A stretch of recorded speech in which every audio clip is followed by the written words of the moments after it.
Today I'm going to try to teach you guys how to understand torque and horsepower in automotive engines in sort of a very elementary way, just to make it simple. So what I've done is drawn several just rough graphs to give you an idea how various engines work and how their torque curves are and how that compares to horsepower. So my first graph has to do with a standard camshaft engine, like the one you'd find in an ordinary car, just meant to do ordinary driving. This is what I'll call the 3600 RPM maximum horsepower camshaft design engine. Has a very linear upward swing, a rounded curve, and then as the RPM start to pick up, it starts to lose torque and lose horsepower. So we have 7,000 RPM here, and we'll imagine idle is 1,000 RPM, and the height of the graph is foot-pounds of torque. So here we are starting from, say, an idle of around 1,000 RPM, and as we're accelerating the RPMs of the motor, torque is peaking at about 3,600 RPM, and if you speed the engine up faster than that, higher RPM, you lose some torque because of aerodynamic drag in the intake system, and you've lost some horsepower. This type of camshaft is best designed for low-speed driving, under 60 miles an hour or 100 kilometers an hour, and to give excellent fuel economy and good torque at low RPM during accelerating from takeoffs. If you have a race cam in your motor and an engine designed that it can rotate at a very high RPM without blowing up and flying apart, well, then you have also a linear power curve, but it doesn't really flatten out too much like this one does. It keeps going up and up. But the disadvantage of this engine is low torque at low RPMs, which means low fuel economy at low RPMs, and poor acceleration at low RPMs, but very much usable horsepower in the high RPM range. This is like motorcycles and race cars.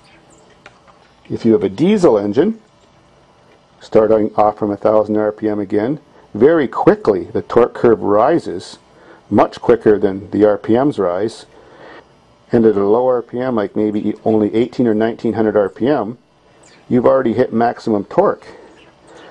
And on a diesel, the maximum torque range is kind of narrow, and it's also kind of flat. Then of course diesel burns at a slower rate than gas, so as you increase your RPMs and getting to the red line of a diesel, there isn't enough time to burn all the fuel for them, and that causes a quick drop in horsepower. So diesels, you like to use the power within this short range of RPMs, and that's why diesel large trucks have so many gears. Now if you have a turbo gas engine, for a while the power curve is very flat, not a whole lot of torque. Then suddenly turbo pressure starts to increase.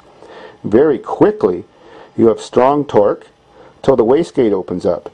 When the wastegate opens up, it flattens your power curve but maintains the torque through the whole RPM band.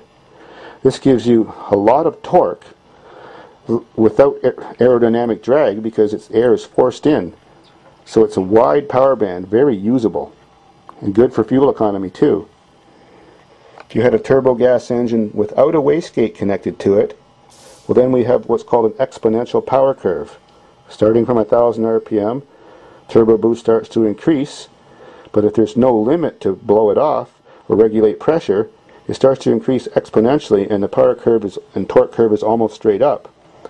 Well, this can happen very soon, long before the red line of the engine, and the engine can destroy itself by busted pistons and pre-detonation and stuff like that, because there's just too much turbo boost. Now these graphs are meant to represent torque in an engine. Well, how you figure horsepower out of this is horsepower is a calculation of work an engine can do.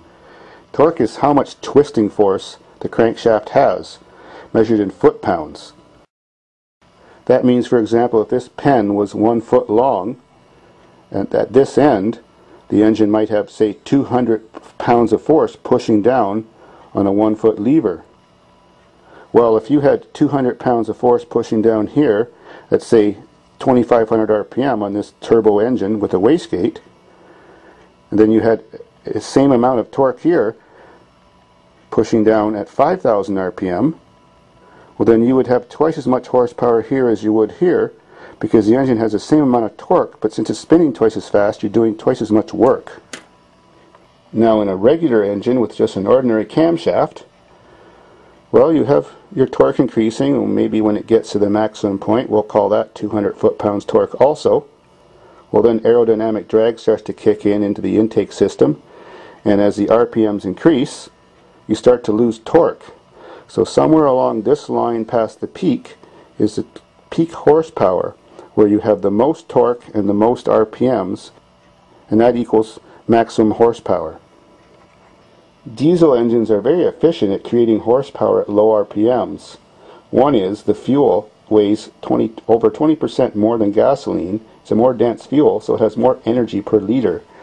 2, the fuel burns at a slower rate. 3, the fuel creates a torque curve a lot earlier on the RPM scale. So your engine isn't spinning that fast, and it's producing as much torque or more torque than a similar sized gasoline engine, but at a much lower RPM, so you'll be able to use your power at a lower RPM, but have excellent torque, so that's giving you excellent fuel economy. A race cam, of course, is horrible for fuel economy because it has hardly any torque. Say, for example, here where it would have 4,500 RPM.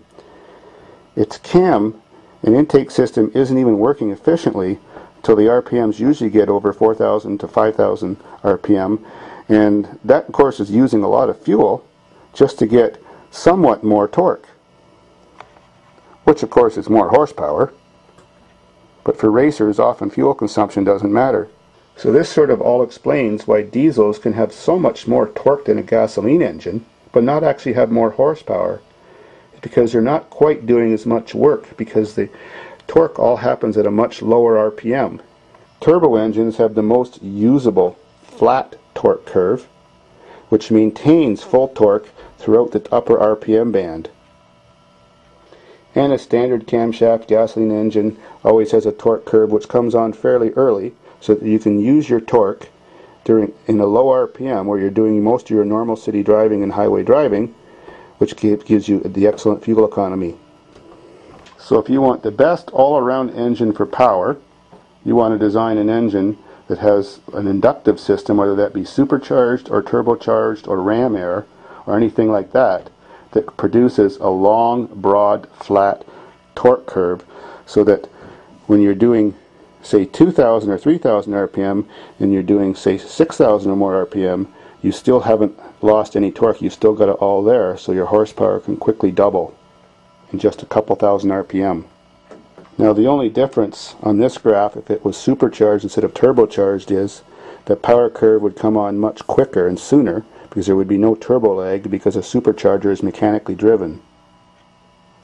The only disadvantage of supercharging is that it actually takes some of the horsepower from the engine to drive the supercharger, and even though it's giving you a lot more horsepower, you're actually losing some to drive it. A turbo engine doesn't do that. It just uses wasted exhaust gases and turns them into free energy. So I hope all you younger viewers out there now have sort of at least a basic understanding of engines and their torque and their horsepower outputs.